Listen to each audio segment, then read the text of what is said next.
Hello বন্ধুরা, অনেক দিন হয়ে গেল আমি আমার ছাদ বাগানটা তোমাদের সঙ্গে একদমই শেয়ার করছি না। আসলে প্রচুর পরিমাণে ব্যস্ত হয়ে গেছি, সেই জন্য ভিডিও দেওয়ার আর সময় হচ্ছে না।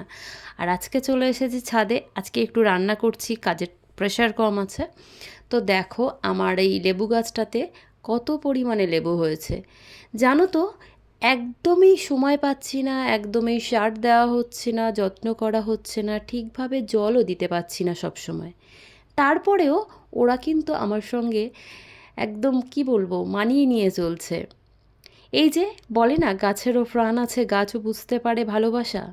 আর দেখো এই গাছটার অবস্থা দেখো, একদম পচন লেগে গেছে, মানে দীর্ঘদিন ধরে কোনো স্প্রে নেই, কোনো ফাঙ্গিসাইড দেওয়া নেই। তো তারপরে যখন কাটছিলাম গাছটা দেখছিলাম এই ছোট্ট একটা পুচকু একটা ফুল এসেছে, তাই জন্য এই ডালটাকে রেখে দিয়েছি। আর সর্বোপরি আমার এই গাছটা যেখানে ছিল সেখানে রোদ্দুরটা না একদমই কম পড়তো জানো তো। এই গাছের জন্য রোদ্দুর ভীষণভাবে প্রয়োজন।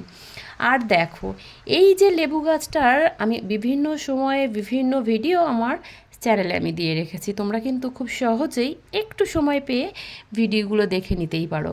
আর সর্বোপরি এই গাছের আরও একটা সুন্দর লেবু গাছের ভিডিও আমার চ্যানেলে দেওয়া আছে, যাদের গাছে একদমই ফুল আসছে না, পুরনো গাছ ফুল আসছে না, তো খুব সহজে জাস্ট কিছু টেকনিক অ্যাপ্লাই করেই কিভাবে ফুল আনা যায়, তো সেটা একদম পরীক্ষিত একটা ভিডিও আমার চ্যানেলে দেওয়া রয়েছে। প্রচুর মানুষ দেখেছে, অনেক ভালোবাসা দিয়েছে সেই ভিডিওটাতে, আমি অনেক ভালোবাসা পেয়েছি তোমাদের মতো মানুষের কাছ থেকে। তো তারা কিন্তু একটু দেখে নিতে পারো কষ্ট করে বা সময় করে, যদি সময় হাতে থাকে, কারণ এখনকার দিনে না সবাই ব্যস্ত। আর দেখো বন্ধুরা এই লেবু গাছটাতে দেখতেই পাচ্ছ একটু খাগা বগা চেহারা, কেন বলো তো? মানে এই লেবু গাছটার ক্ষেত্রে কি হয়েছে, মাথাটা এত ভারী হয়ে গেছে, আর দেখতেই পাচ্ছ ফলের ভারে ডালগুলো একদম ঝুলে ঝুলে পড়ে গেছে। তো দেখো গাছটা খুবই অবস্থা খারাপ। তো সেক্ষেত্রে আমি কি করেছিলাম, মানে বারে বারে গাছটা পড়ে যাচ্ছিল, আর প্রচুর পরিমাণে লেবুও যেমন নষ্ট হয়েছে, গাছটাও নষ্ট হয়ে গেছে। তাই পাতাগুলোকে একটু ছিঁড়ে দিয়েছি। আর কি করেছি, ডালগুলো মানে যে ডালগুলোতে লেবু একদম আছে, তো সেই কয়েকটা ডাল রেখে বাকি ডালগুলোকে আমি কেটে দিয়েছি। দেখো প্রত্যেকটা ডালের মাথা কাটা, যাতে মানে গাছটা একটু হালকা ফুলকা হয়।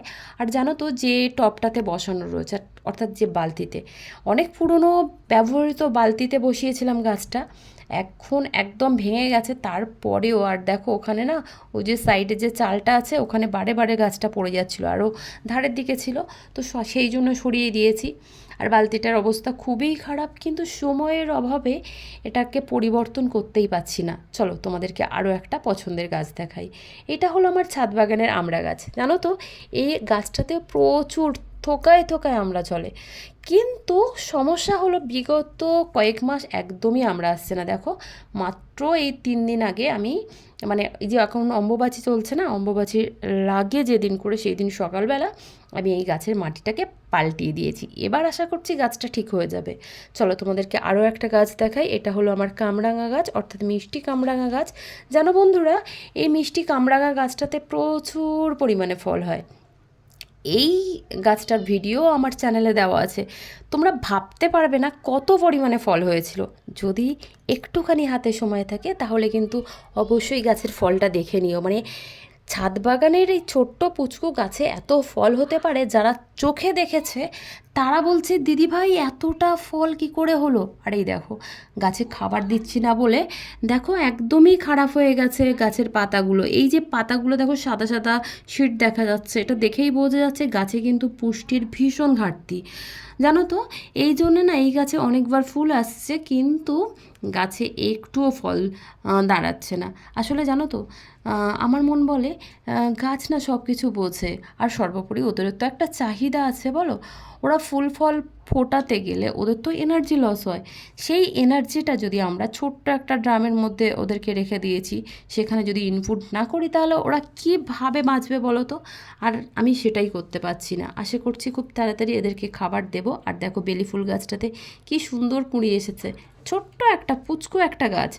বড় যেটা ড্রামের যে আমার বেলফুল গাছটা আছে, তো সেটা নিচেই কলতলায় বসিয়ে রেখেছি। আসলে কি হয়েছে, ছাদটাকে জোড়া হয়েছে সাইডের ছাদ কেটে, তো সেই জন্য আমার ছাদের গাছগুলো অনেক গাছ নিচে নামিয়ে দিয়েছি, অনেক গাছ বেশ কিছু মানুষ নিয়েও চলে গেছে রাখার অসুবিধার জন্য। আর এখানে দেখো ছোট ছোট গাছগুলোকে একটু উঁচু করে রেখেছি, যেহেতু এখন বর্ষার সময় আমাদেরকে গাছটা ভালো রাখার সঙ্গে সঙ্গে ছাদটাকেও ভালো রাখতে হবে। আর দেখো বৃষ্টি চলেই এসেছে, একটু দূরে গিয়ে দাঁড়াই, নাহলে বারে বারে মানে বৃষ্টির ফোঁটায় ভিজে যাচ্ছি। আর দেখো ছাদটার অবস্থা দেখো, মানে সময়ের অভাবে ঠিকভাবে পরিষ্কারও করতে পারছি না।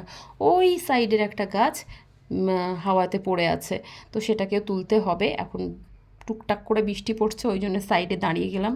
আর জানো তো এই সময় না বৃষ্টিতে ভিজলে মানে ঠান্ডা তো লাগছে, আবার জ্বরও আসতে পারে, মানে ঠান্ডা গরমের একটা মানে ভীষণ বিচ্ছিরি ব্যাপার চলছে। আর আমার এই যে ছাদ বাগানটা ভীষণ পছন্দের একটি ছাদ বাগান, তারপরেও আমি একদমই সময় মেনটেন করতে পারছি না। আমাদের যে দৈনন্দিন যে কাজগুলো আছে সেইগুলো ছাড়াও আমাদের প্রফেশনাল দিকেও তো বেশ কিছু কাজ করতে হয়, তো সেই জন্যে পছন্দর চিন্তা করতে গেলে প্রফেশনাল দিকটা নষ্ট হয়, প্রফেশনাল দিকটা ভীষণভাবে দেখতে গেলে পছন্দের দিকটা নষ্ট হয়। এই লেবু গাছটার কে দেখছি আর আমার কি কষ্ট হচ্ছে গো, দেখো কত লেবু হয়ে আছে, আমি না খাবার দিতে পারছি। আজকে রান্না বসিয়েছি, আজকে একটু কাজের প্রেশার কম আছে, তো সেই জন্যে দুপুরবেলা চলে এসেছি আর ভাবলাম যে তোমাদের সঙ্গে একটু শেয়ার করি, কারণ হাতে ফোনটা ছিল।